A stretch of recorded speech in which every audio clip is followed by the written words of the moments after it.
Pablo Neruda, poeta chileno, dizia que a poesia pertence ao povo. Júlio Cortázar, escritor argentino, acreditava ser nas ideias pombas mortas a caírem sobre nossas cabeças. Não importa a explicação. Seja o conceito clássico da mimese, imitação da natureza, ou o inconsciente coletivo, o que vemos é que a poesia, ao passear pelo lirismo, pelo belo, ou mesmo pelo grotesco, constrói delicada trama de intertextualidade entre autores diversos. Em um necessário artesanato de vida, tecendo o homem em amor, o poeta é um fingidor.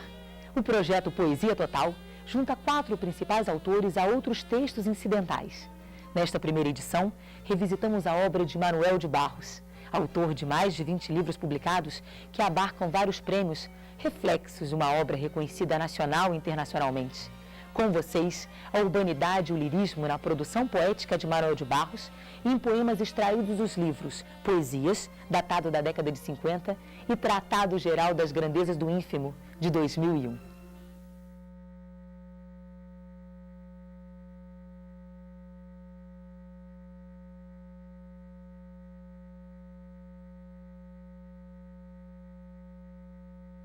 Meu caro poeta, estejai tranquilo. O Pantanal, com seus corichos e mistérios, surge através de suas palavras, caleidoscópio da abóbada celeste, na moldura de minha janela. Estejai tranquilo, meu caro poeta. O sistema solar esconde os equinócios, guaches, pincéis, clavicórdios, num par dourado de olhos amarelos, devorados por seus poemas. Meu caro poeta, amo esses morros, esses guavirais. Amo andar sob esse tapete mágico, de cabeça para baixo no imponderável. Amo o íntimo de sua poesia, da mesma maneira que amos o rio Paraguai, o Cerrado e a tua infância em Corumbá. Dona Assunção, na rua Frei Mariano, fez uma bela goiabada daquelas goiabas. Bernardo, lá da Cidade Branca, espalhou 15 livros por aquela praça. O neto do seu Jorge, da dona Guiomar, fez um gol de bicicleta naquela grama. Meu caro poeta, busque na memória. Não distribuíram nozes aos comensais, mas José Correia estendeu o coração na extensão do braço do seu acordeon. A passagem do ano se dependurou no pescoço de um fulano que não era eu. Estejai tranquilo, meu caro poeta. Mas aqui entre nós, caríssimo poeta, que ninguém nos veja, que ninguém nos ouça. Eu entendo esse navio em festa passando ao largo, levando consigo o poente, o poeta e um poema sobre o nada.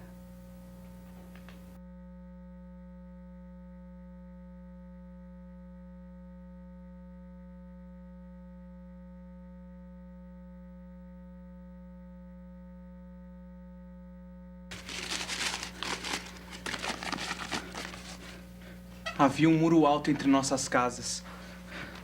Difícil de mandar recado para ela. Não havia e-mail. O pai era uma onça.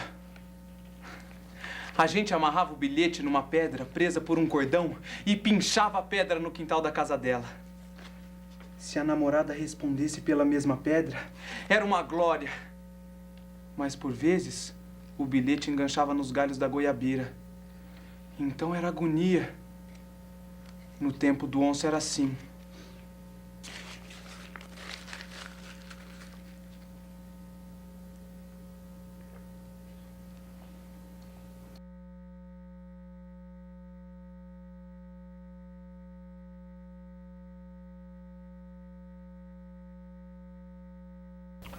As ruas inventam poetas que já nasceram tristes.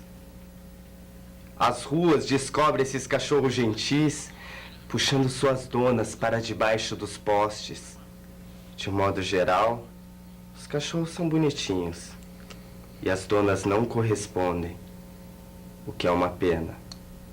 As ruas que engendram casa onde teus joelhos crescem como nuvens, outras aguentam anos inteiros no subúrbio com a mesma pobreza e honradez de um homem só como Jó.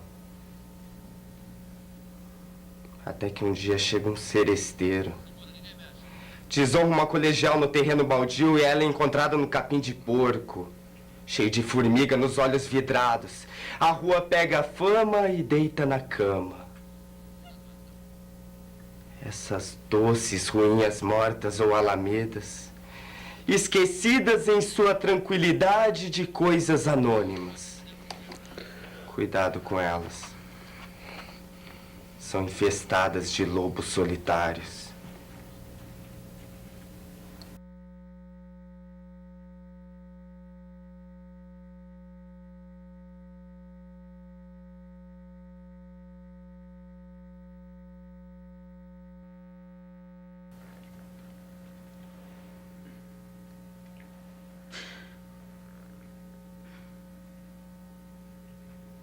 Ela me encontrará pacífico, desvendável, vendável venal e de automóvel. Ela me encontrará grave, sem mistérios, duro, sério, claro como o sol sobre o muro. Ela me encontrará bruto, burguês, imoral, capaz de defendê-la, de ofendê-la e perdoá-la. Capaz de morrer por ela. Ou então de matá-la. Sem deixar bilhete literário no jornal. Ela me encontrará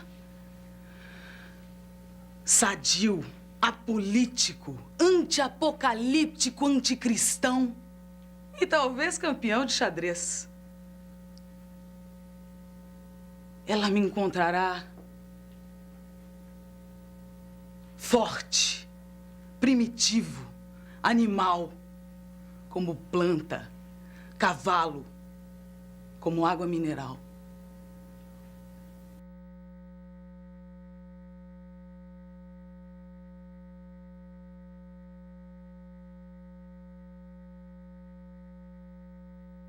Nem a intimidade de seu rosto claro, lívido de amargura, nem o costume de seu corpo, ainda misterioso e tácito ao toque, nem a familiaridade de seu cheiro confundindo-se com o meu, nem a profundidade das nuvens em seus olhos, nem a sucessão de sua vida, assumindo palavras ou silêncios, obsessão e morte, metáforas vazias, nem a dor que a possibilidade de sua ausência me traz, e todo o seu esforço em correr para ficar parado é verdade absurda, como olhar no seu sonho na vigília de meus braços. Inocência outra vez pela virtude do sono que absolve, isento de culpa, de valores, de juízos, irrompendo todas as margens, espelhos e labirintos. Vejo assim, despido, sem mim, sem o amor, como Deus há de vê-lo na ficção final de seus dias.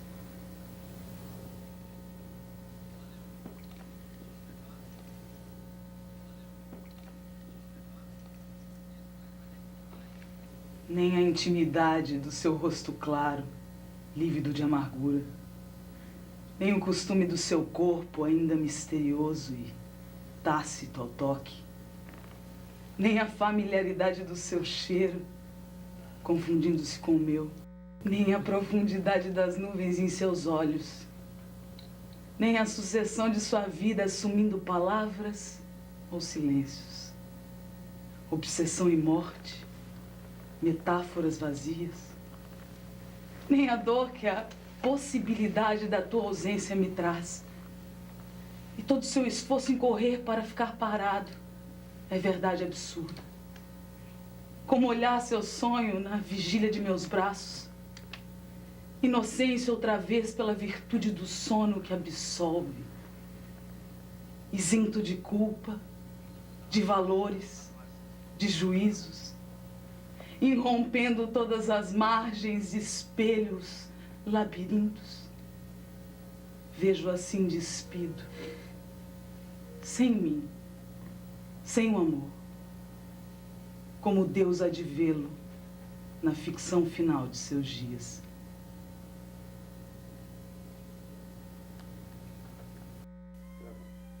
Você vai ver a seguir. Do lirismo e urbanidade do poeta Manuel de Barros ao humor e sátiras contemporâneas da composição poética do escritor e jornalista Bosco Martins.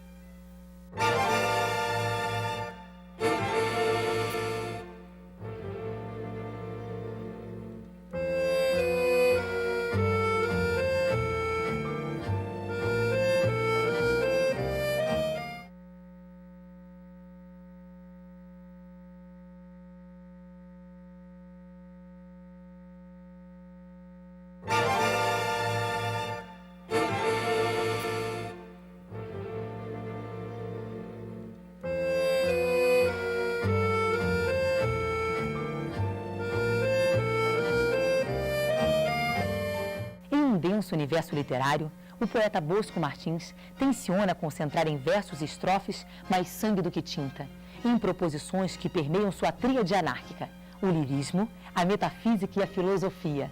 Seu legado acadêmico se nos revela em textos de alto teor satírico, resultando um humor iconoclasta próprio da nossa contemporaneidade. Da evolução desses temas é que nós vamos conhecer agora um pouco da obra do poeta e jornalista Bosco Martins.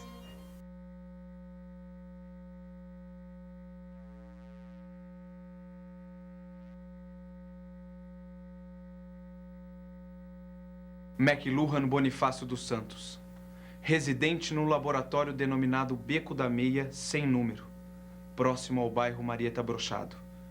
Muito bem vestido, aparentando ter 45 anos de idade, expressando-se com coerência.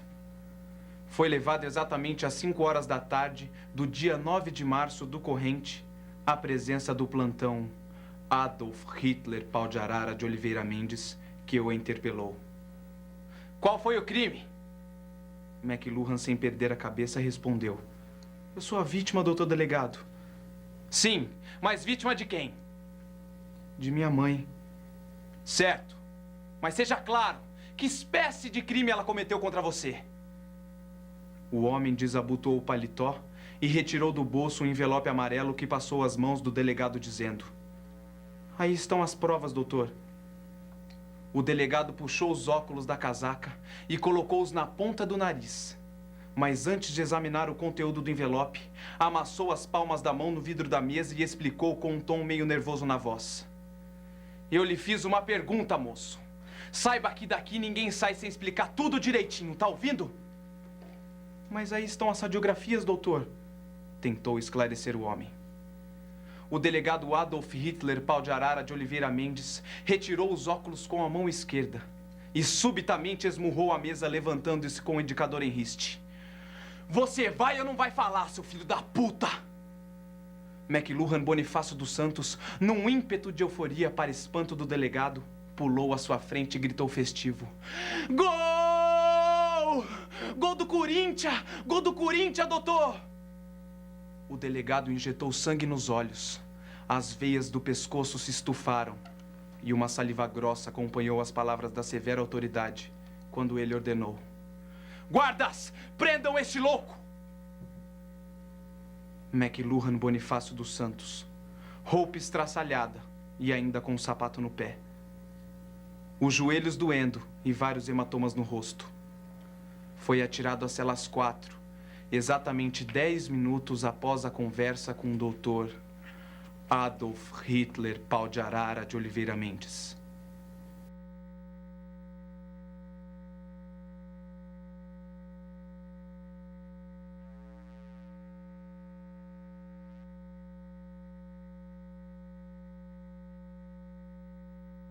A menininha multinacional mastigava infindáveis chicletes da marca Strawberry, dando um sabor morango nos teus beijos com gosto de cebola. Exalavas um perfume Johnson & Johnson, disfarçando o teu suor de proletária. Tinhas um belo dentifrício. E falavas do mal que provocava quando bebíamos Coca-Cola, descalcificando o teu sorriso branco. Não fazias versos, mas lias Edgar Allan Poe, o poeta louco americano. Injuriavas constantemente o mugido do boi da Swift. enlatado que pastava sempre em teu quintal. Comias ervilhas da Armour Company e reclamavas do gosto azedo que ficava em tua boca. Usavas uma calça lis suja de tinta e dizias não gostar do cheiro de terra de teu país. Não eras paraguaia, nem boliviana, nem chilena, muito menos cubana. O que eras então? Quais tuas marcas digitais? Está decidido. É preciso assumir o nosso cheiro.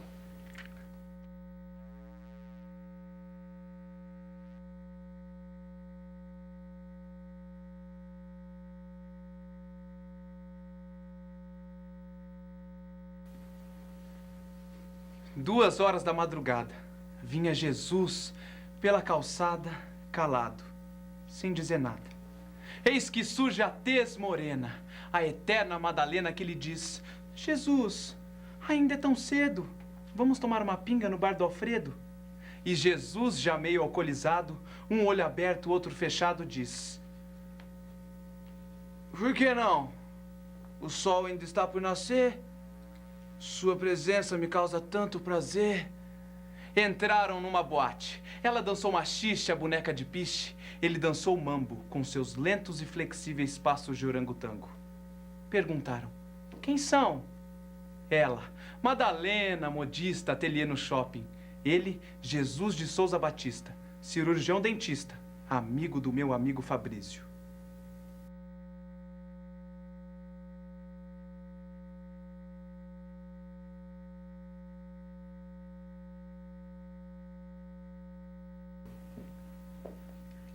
Escrevemos para quê? Adianta a denúncia? Reportar os fatos? Para que protestar contra as estruturas? Temos liberdade? Para que viemos? Talvez para assistir numa tarde hípica no hipódromo da Grécia Helênica, apostar no centauro favorito? Ou fazer safari no Monte Erimanto, caçar javalis? Ou viemos para cavalgar búfalos em picadeiros alexandrinos, sermos joques de babieca?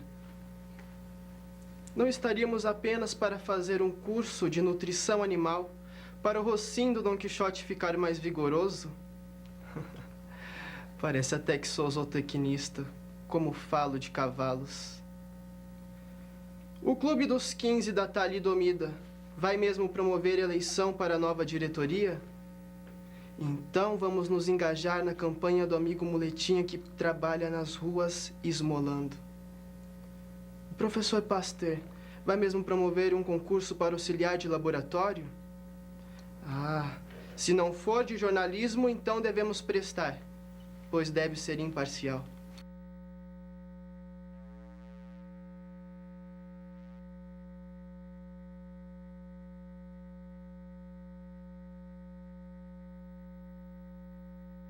Declaro perdidas minhas ilusões. Declaro que minhas mãos foram cortadas por ter roubado demais. Carrego no final dos braços dois fantasmas estranhos que reagem quando querem e como querem. Certamente não farei televisão. A cada gesticulada abriria grandes crateras de pixels.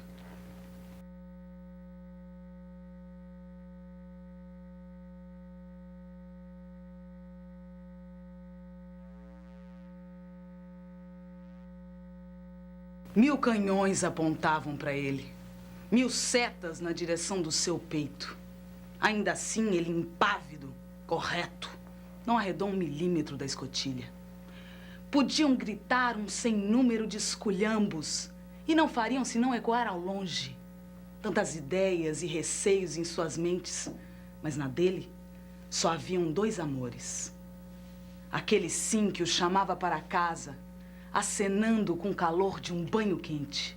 E o outro, tão ou mais importante, confuso e impreciso como os grandes, aquele que o arrancou do mundo e o cuspiu sem perdão na história.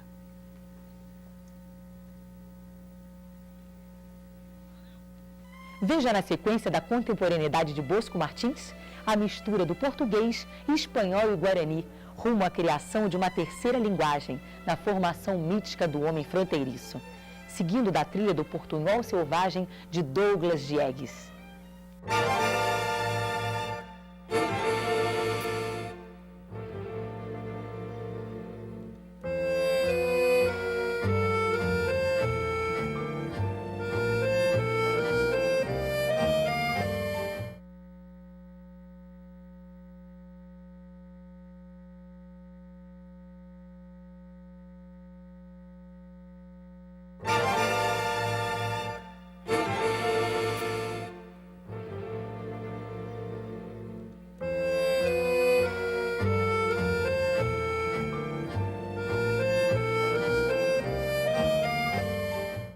Douglas Diegues também é jornalista e autor, entre outros, do livro Uma Flor na Solapa da Miséria, editado pela editora Alternativa, criado em Buenos Aires, por Heloísa Cartoneira. Este livro, em especial, é feito em papel reciclado e com capa de papelão. Parceiro de Manuel de Barros e de Bosco Martins, criaram um movimento de vanguarda primitiva, que originou obras como a revista cultural Ontem Choveu no Futuro, o registro literário musical Cosmofonia Mambiá Guarani, e o programa O Outro Lado de La Fronteira, exibido pela TV Educativa Regional de Mato Grosso do Sul. Abusado na inovação, foi em Punta Porã, fronteira com o Paraguai, de onde tirou subsídios para criar o seu Portunhol Selvagem. Uma estranha mescla de português, espanhol, guarani e outras tantas línguas indígenas que agora carregam uma sensualidade revolucionária. Os poemas que vocês vão ver foram extraídos do seu primeiro livro, editado em 2003, Dá Gosto Andar Desnudo por Estas Selvas.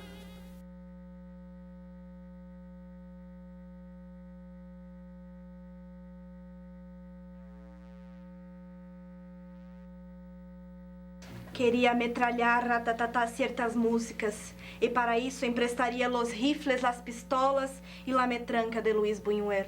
Ele certamente não negaria su velha e buena metranca. Talvez até dissesse que essas músicas também lhe dão azia. Las balas, Buñuel banca. Então, eu ametralharia à vontade toda essa falsa novidade que las ondas do rádio irradiam com alarde. Seria uma revolução em la ciudad. Afinal, e nessa noite fria, fria e chapada, ninguém é obrigado a engolir tanta marmelada.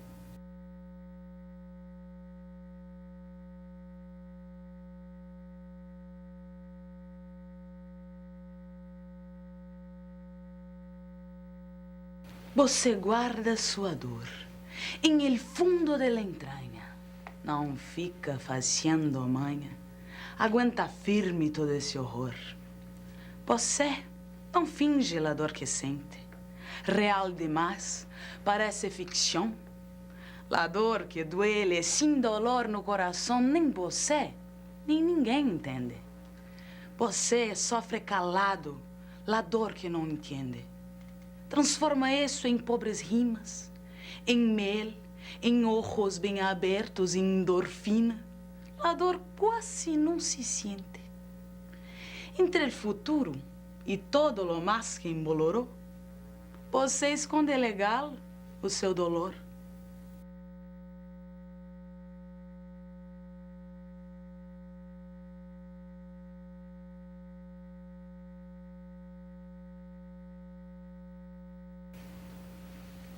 Animales que dan lucro, animales que no dan lucro, animales que dan flores, animales que no dan flores, animales que se alimentan de animales, animales refinados ou bestiales, animales feitos de bosta e mistério, animales terrestres e aéreos, animales eróticos ou paranoicos, animales comunes ou exóticos, animales que dão leite, animales que não existem.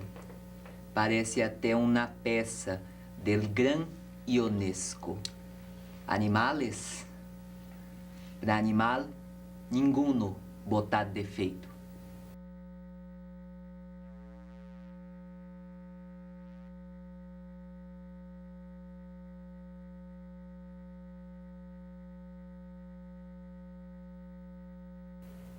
Vanguarda primitiva, regresso ao futuro, palavra, alma, guarani, chamas e orvalho, origem própria, original, originalidade selvagem. A fala dos loucos dando flores, todos os dialetos possíveis, inventados, encantados, alucinados. Dialeto rã, dialeto pedra, dialeto fogo, dialeto bosta. A beleza das coisas nunca vistas. Adivinhação, adivinação, divinare. Em vez do plágio sutil, vidência. O aproveitamento de todas as ancestralidades desprezadas. Vanguarda primitiva. Os dicionários de pedra, de areia, de água, de árvore. O poeta lambe as palavras e alucina o idioma, para que o idioma volte a dar encantamento. Um coração quente, com um olho de pássaro.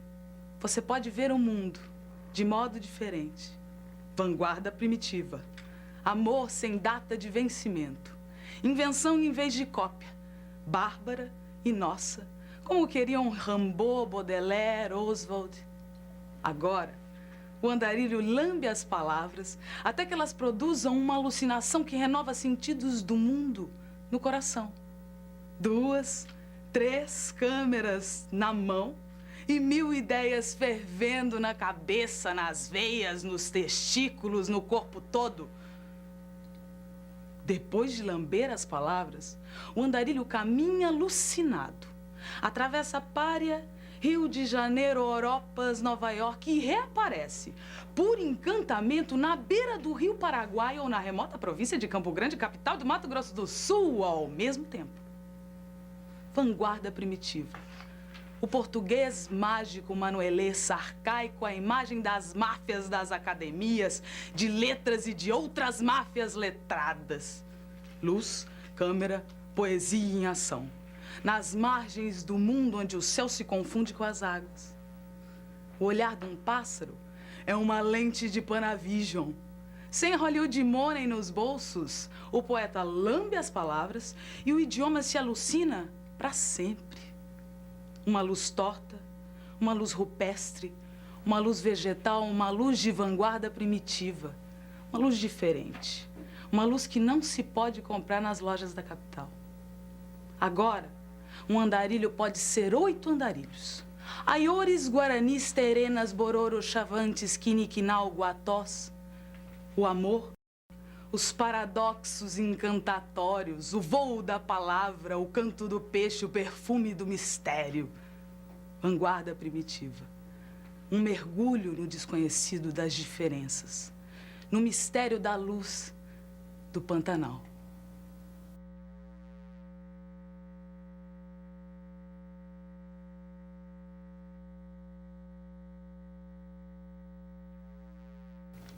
Come chocolates, pequena. Come chocolates. Olha que não há mais metafísica no mundo senão chocolates. Olha que as religiões todas não ensinam mais que a confeitaria. Come, pequena suja. Come. Pudesse eu comer chocolate com a mesma verdade com que comes. Mas eu penso, e ao tirar o papel de prata, que é de folha de estanho, deito tudo para o chão, como tenho deitado a vida.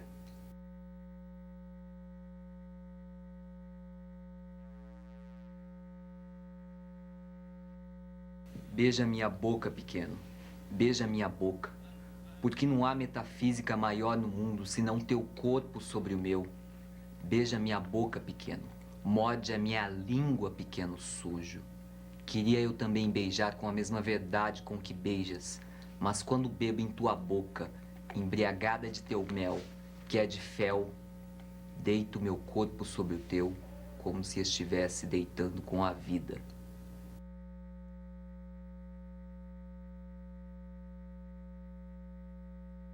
Beija meu corpo e a boca, pequeno, que não há dialética em sua metafísica que resista. Vem, pequeno, mete a tua língua na minha, mete, pequeno. Eu quero beijar tuas verdades, não me bastam as imundícias, que essas já conheço. Deita em meu corpo, pequeno. Mesmo porque o seu fel é leve. Me leve, pequeno.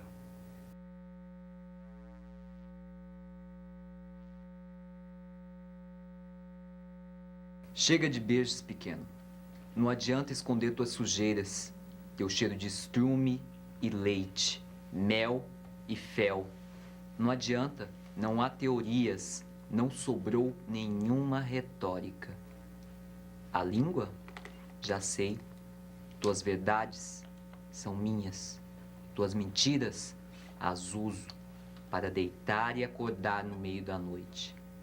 Cheia de sal, de gozo, do teu gozo branco e amargo, que entra nas minhas vísceras já escancaradas. O teu fel não é leve, é um peso kármico, o peso insustentável de alguém que dorme, enquanto a vida em todas as aldeias te procura. O teu mel ainda é pouco.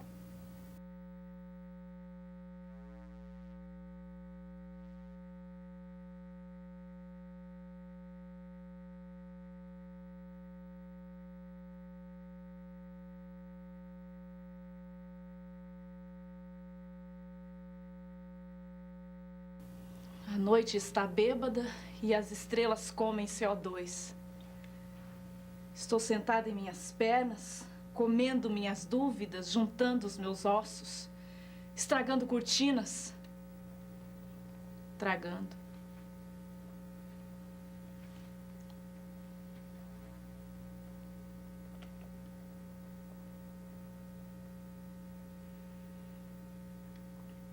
Acariciando bonecas infláveis e os seus órgãos geniais.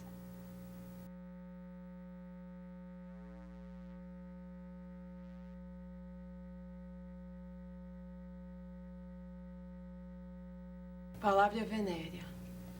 Te desejo sem parênteses, sem plumas, sem chapéu.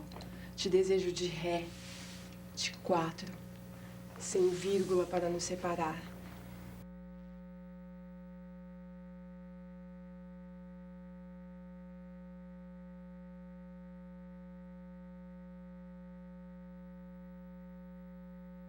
Se eu te falasse do anjo que passou por meus olhos, você me ouvia?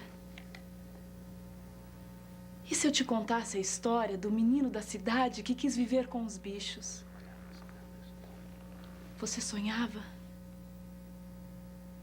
E se eu te disser que essa carta quer ser um convite entre as suas coxas?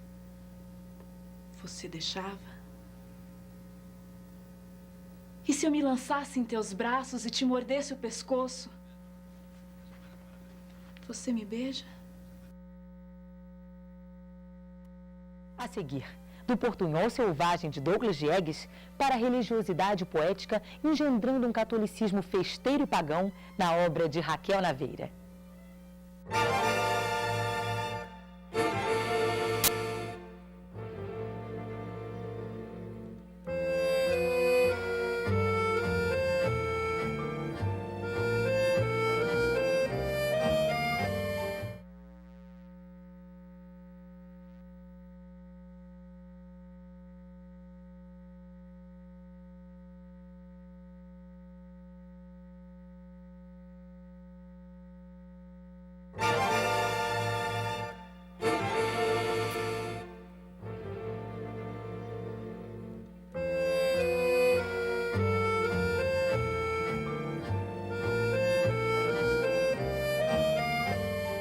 Poetisa, ensaísta e professora, Raquel Naveira é autora de vários livros de poesia com uma forte temática religiosa. Expressa em impor poemas épicos e míticos com forte teor sensual. Seu gênero literário não é estanque, isolado, trazendo por vezes uma narrativa em prosa misturada à poesia. Um encontro literário perfeito que traduz na obra de Raquel Naveira a força reveladora da grande poetisa. Com vocês, a religiosidade poética na obra de Raquel Naveira, Caraguatá, que narra a Guerra do Contestado.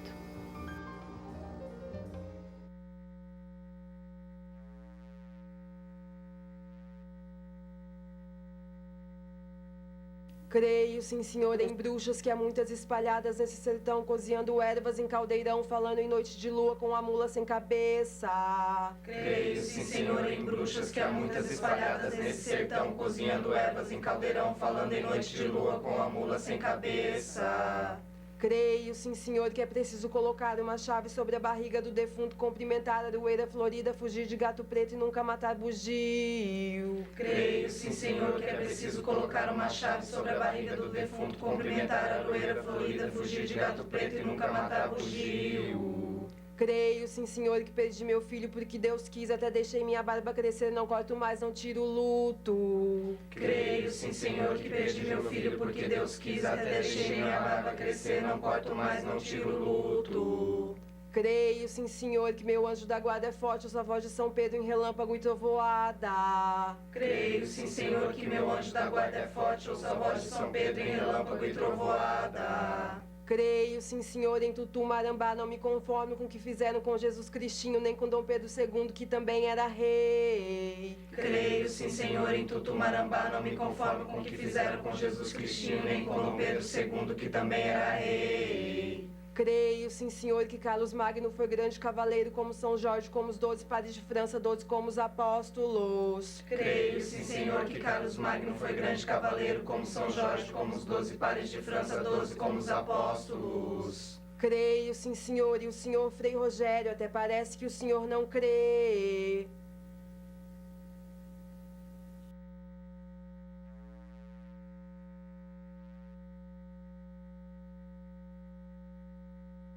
Esconjuro, amaldiçoo. Lamento essa história ter que contar. Como a febre tifo chegou a Caraguatá. O menino de Deus, Joaquinzinho, disse que todos os mortos em combate iriam ressuscitar. E se os demônios inventassem de ressuscitar os soldados? Era preciso confundir o dragão. Assim, armado de foices, faca e facão. Desenterravam cadáveres, espiçavam corpos, espalhavam membros pela mata e riam as pobres hienas. As almas jamais encontrarão os pedaços, nem formarão osso com osso. Tudo virou pasto de corvos e guarás. O vento trouxe a caatinga. Crianças, famílias inteiras morriam como ervas ao sol. Esconjuro, mas foi assim. Da cova dos enxumados que a peste chegou a Caraguatá.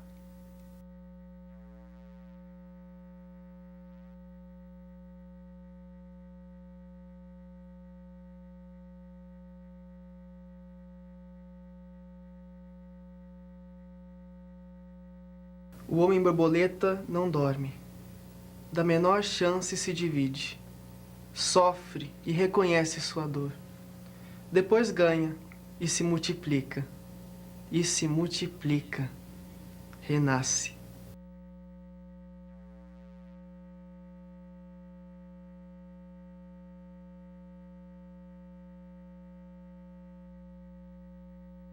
Em cena, o homem. Animal que sofre. Ato contínuo. Drama do raciocínio. Fiquei com pena de jogar a peça estragada. Decidi então transformá-la em arte. Pronto. Tá canonizada. Santa.